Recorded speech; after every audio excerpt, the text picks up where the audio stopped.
متعودين على الأجواء هذه، قبل رحنا إيران لعبنا هناك. طبيعي إن يعني بيكون في ضغط شوي، لكن متعودين على هذا الضغط، وإن شاء الله بإذن الله يعني زي ما قلت لك الثلاث نقاط هي أهم شيء. رايحين نلعب مباراة ونرجع، ما عندنا أي مشكلة بإذن الله. والله شوف، يعني كل واحد يعني اللي تكسبه يلعبه، يعني هم عندهم القوة الجسمانية، احنا عندنا المهارة وعندنا السرعة، فكل واحد يلعب بإمكانياته، وإن شاء الله أن إمكانياتنا نتفوق على البنية الجسمانية. بلا شك استعدادنا لهذه المباراة لا يختلف عن أي استعداد آخر. ندخل هذه المباراة وكلنا عزيمة وطموح بإذن الله نواصل مشوارنا الآسيوي. مباراة مهمة، مباراة قوية وصعبة تجمعنا مع فريق بيروزي. بإذن الله الجاهزية على أفضل ما يرام، اللاعبين الجهاز الفني أتم استعداداته. بالنسبة طبعا كان هناك ممثلين لنادي الأستاذ محمد الخرينق والأستاذ أحمد المنزلاوي سبقوا البعثة بيومين، ولله الحمد الأمور مطمئنة ولله الحمد. تموا كافة الاستعدادات من ناحية السكن، من ناحية إقامة البعثة، أيضا الملاعب وسائل المواصلات، بالإضافة إلى سفارة المملكة، يعني ما قصروا هناك، متواصلين معهم بشكل دائم ومستمر، وبإذن الله التنسيق دائم. كذلك أيضا الاتحاد السعودي أرسل ممثل الأستاذ محمد بن سعد الأحمري، وهو مرافق للنادي الأهلي، شقيقنا النادي الأهلي إذا يتواجد أيضا في إيران، مجرد ما ينتهي مهمته مع النادي الأهلي سيلتحق معنا في البعثة إن شاء الله. في حسب الاتفاق اللي تم بيننا وبين نادي بيروزي، تم استضافتهم أثناء وجودهم في مدينة الرياض والمباراة الماضية التي انتهت بفوزنا ب3 أهداف. المعاملة تمت بالمثل، استضافة كاملة هنا في الرياض، والمعاملة بالمثل أيضا هناك في طهران، سيستضيفون بعثة نادي النصر. يعني أيضا في وسائل المواصلات جميع ما يترتب على الفريق وفق اللائحة الآسيوية سيلتزمون فيه إن شاء الله. أكيد يعني يختلف عن آسيا والدوري، وخاصة إحنا الحين في ذي الفترة يعني نمر في مرحلة جيدة يعني بعد فوزنا على الاتحاد. بس ما أتمنى من لاعباتنا ما يبالغون في الفرح، يعني خاصة يعني عندنا مباراة قوية مع فريق بيروزي وفي إيران.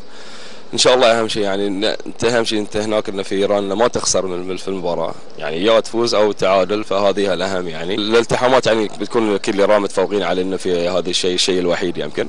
فاحنا عندنا لعيبه مهاريين، عندنا الناس اللي تعمل الفارق يعني ركزنا على بعض الجوانب التكتيكيه، جاهزين ان شاء الله من الناحيه البدنيه والنفسيه. باذن الله راح نظهر بمستوى طيب في المباراه القادمه. هلا والله، صباح النور. هلا والله. احنا الحمد لله نمتلك اللاعبين اللي عندهم المهارات الفرديه الفنيه وايضا السرعه. يعني لابد اننا نحاول ناخذ ال3 نقاط هذه، بحيث انك يعني تتفرغ للدوري والبطولات الاخرى، لانه شبه ان شاء الله مضمون انك اذا فزت المباراه هذه تكون المركز الاول، تبقى عندك مباراتين، يعني تعادل ممكن في اي مباراتين هذه الجايه ممكن يأهلك للدور 16.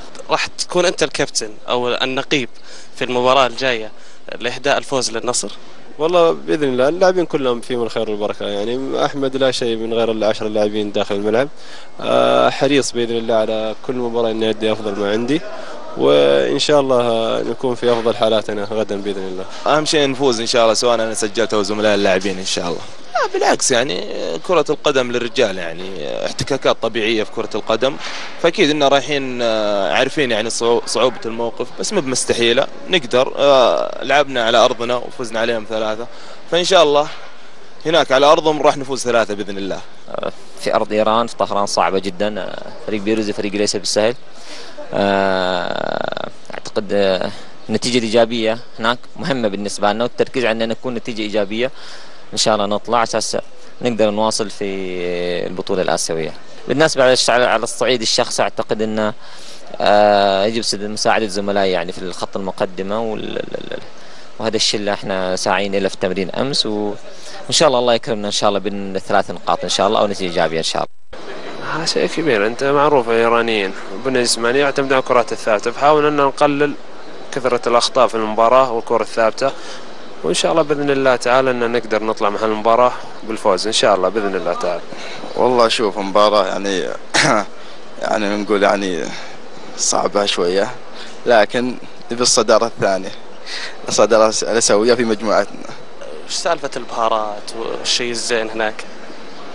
أبو خميس عاد، أبو خميس بياخذها مع نجران عاد، ما ليش ايش بيسوي؟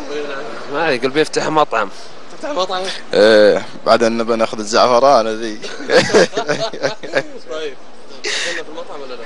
إيه اكيد. انا على طول بجيب ببلاش. لا اكيد. وشو؟ اجي اخذ كل شيء، كل ما اجيكم باخذ ببلاش. ايه وقت الافتتاح بلاش، لكن بعدها عاد حاسبني. تيوسة غالية. بالله تيوسة غالية. ايه عنده مزرعة ما شاء الله.